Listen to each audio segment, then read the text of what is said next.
parce que le 10, donc, il y a ces mouvements, ça s'appelle Bloquons tout. La semaine va être évidemment un peu costaud au niveau social, parce que l'extrême gauche, et vous avez évoqué Jean-Luc Mélenchon, n'a pas du tout l'intention de laisser passer son tour. Petit retour sur l'appel à mobilisation de Jean-Luc Mélenchon. Et ensuite, Emma Chalat du service police-justice va nous expliquer ce à quoi s'attendent les renseignements intérieurs. D'abord, Jean-Luc Mélenchon.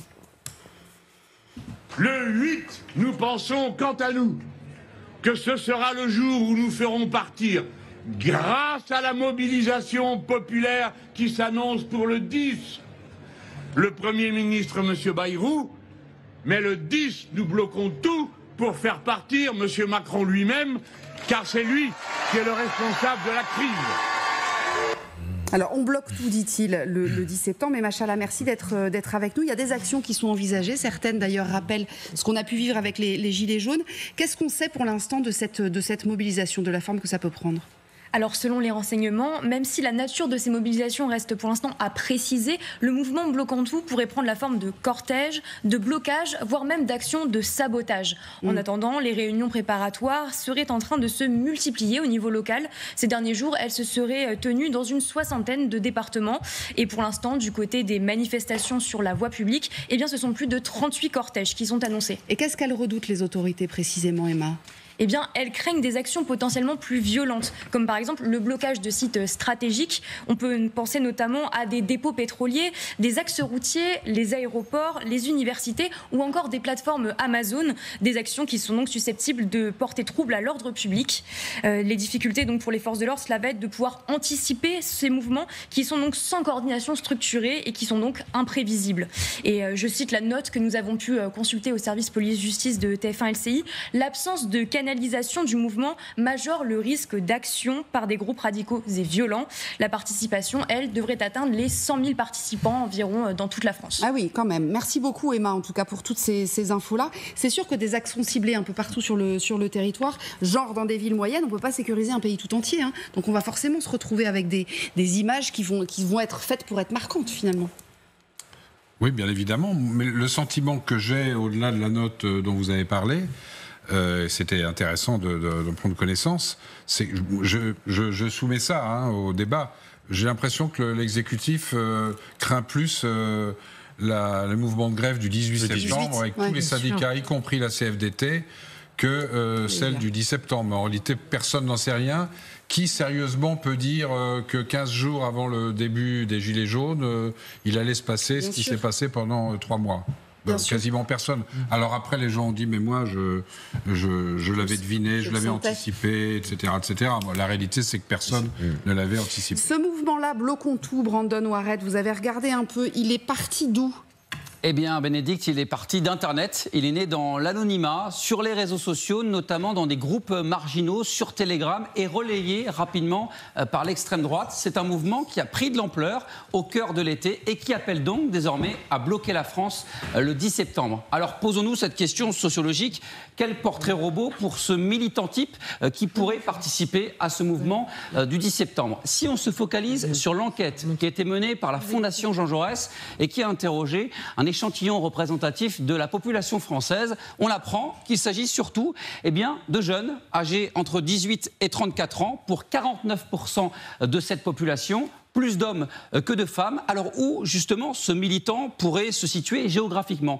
Eh bien, en dehors de l'agglomération parisienne, pour seulement 9%, ce serait surtout donc une force puisée dans les petites et moyennes villes, donc de moins de 20 000 habitants. Ce portrait type pourrait ressembler notamment au mouvement de Nuit debout qui s'était mobilisé en 2016 partout en France, notamment sur les place de la République, contre la loi travail de Myriam El Khomri. Et puis, on apprend aussi qu'il y a une surdiplomatisation donc de diplômes de la part de ce portrait robot, puisque, regardez, 27% affirment à la Fondation Jean Jaurès avoir au moins le baccalauréat Bac+5 et plus. Ça représente 87% donc des personnes qui ont été interrogées par cette population. Donc un mouvement qui pourrait ressembler à Nuit debout, si on le met en comparaison avec celui des Gilets jaunes, né il y a 7 ans, notamment sur Internet, la différence, c'est qu'il y avait une grande proportion de personnes peu ou pas diplômées et qui venaient surtout, Bénédicte, d'horizons politiques très différents. Or, On apprend dans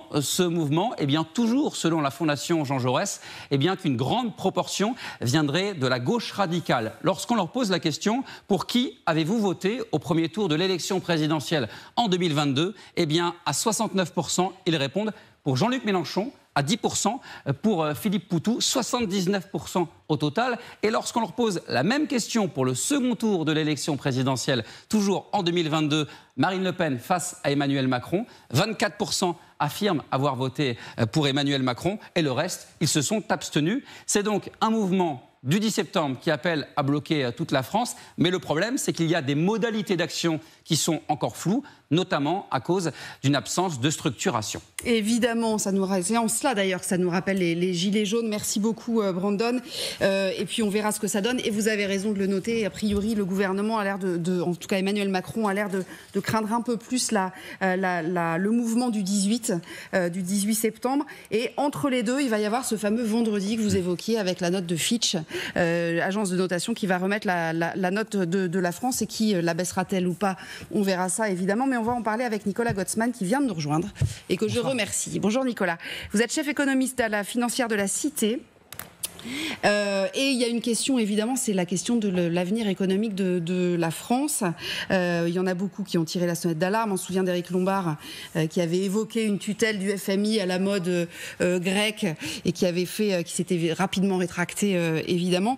C'est vrai que le shutdown à l'américaine, ça ne peut pas arriver en France. En revanche, ce qui est sûr, c'est que la situation est préoccupante et François Bayrou a passé son temps, comme on le disait tout à l'heure sur ce plateau, à répéter que la situation était préoccupante. Il l'a redit tout à l'heure. Écoutez.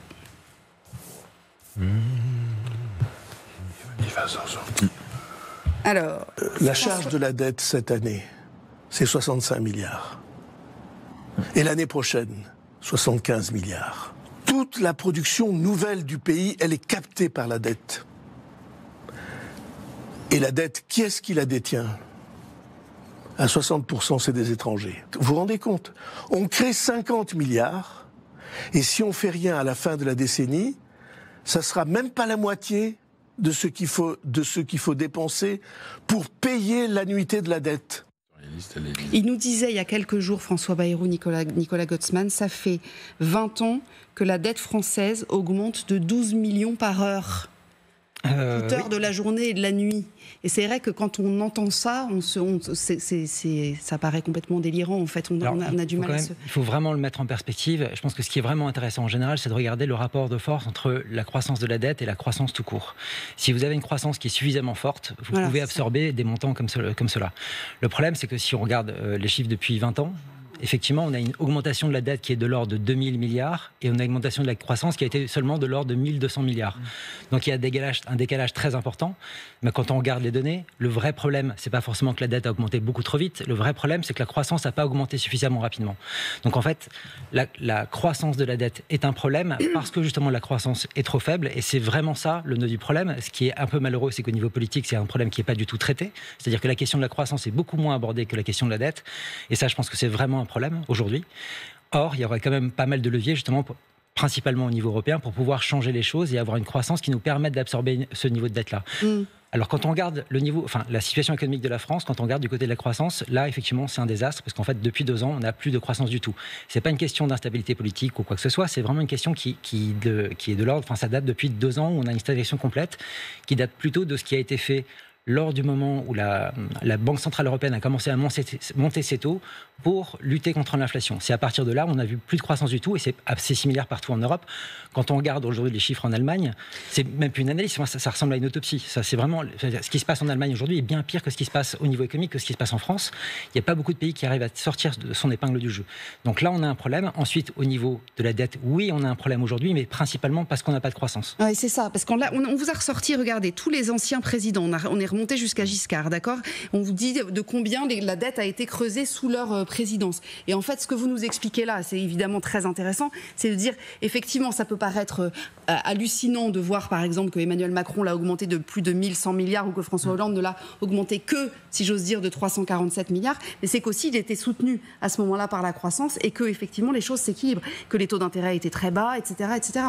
Ça peut être intéressant de faire de la dette, c'est ce que je veux dire. Bien sûr, et surtout, encore une fois, quand on regarde la situation de tous les pays de la zone euro depuis 2019, c'est-à-dire avant le Covid, le pays qui a le moins augmenté ses dépenses publiques, c'est la France. Ouais. Et comparativement à l'Allemagne ou d'autres pays. Donc là, il y a vraiment un point d'intérêt. Et celui qui a le moins augmenté ses recettes publiques, c'est également la France. Et en fait, on arrive quand même à une situation désastreuse sur la question de la dette et des déficits, uniquement parce qu'on n'a pas de croissance du tout.